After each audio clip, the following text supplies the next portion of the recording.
Meanwhile, now to some continuing coverage on the verdict for Sean Diddy Combs. Last week, we told you he was convicted of a prostitution-related offense, but acquitted on the most serious charges in a federal racketeering and conspiracy and sex trafficking trial.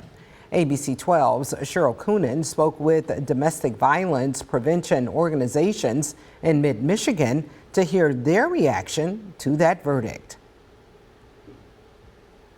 Domestic violence advocates that we spoke with say that verdict can have two different sides of the spectrum. Some may see it as a setback for those who have experienced domestic violence and coercion, and others may see it as a powerful reminder to victims that they are not alone.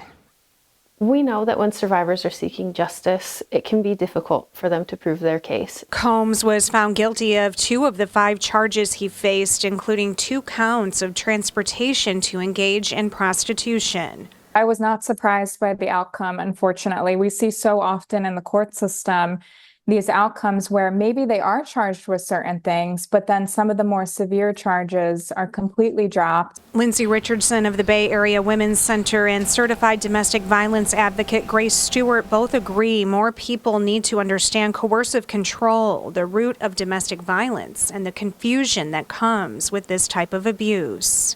And I think that's what the court missed. They missed that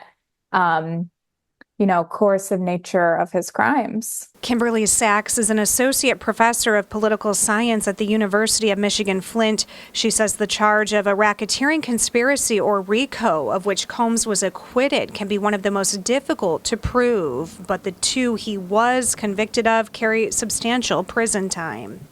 Each of those charges carries a maximum of 10 years. But she says Combs likely won't see the maximum charge.